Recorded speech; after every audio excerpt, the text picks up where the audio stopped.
Un maillet en bois, une boule en résine, un équipement simple pour se lancer dans un parcours de croquet. Le but principal, c'est de passer tous les arceaux en essayant d'empêcher l'adversaire de les passer.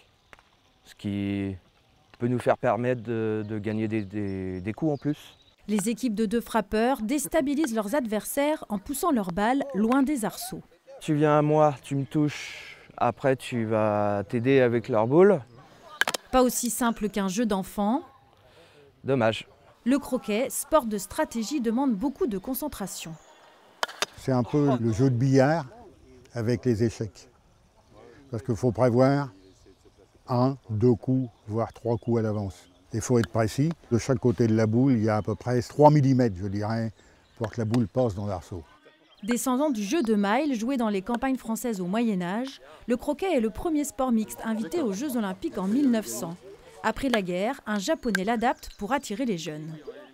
Il n'y avait plus beaucoup d'activités pour les jeunes, il n'y avait plus de caoutchouc, donc ils ne pouvaient plus faire de ballons de foot ou de ballons de rugby, choses comme ça. Donc il est tombé sur un stock de bois et il a commencé à faire des boules en bois. Il a changé les règles pour que le jeu soit plus accessible et que les parties durent moins longtemps. Allez, go! Le gekkball ou croquet japonais se joue à 5 contre 5. Les joueurs n'ont plus que 3 portes à passer au lieu de 12 en une demi-heure chrono. Ouais, le 6, il est passé la fortune. Si la tactique reste primordiale, Si, j'aurais pu me mettre en bridge pour la 8.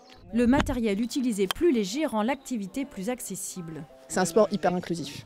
Valides et non valides peuvent jouer ensemble, jeunes et moins jeunes. Enfin voilà, situation de handicap, valide, donc ça c'est top. Croquet et gekkball restent méconnus. Il existe seulement 2 clubs en Normandie.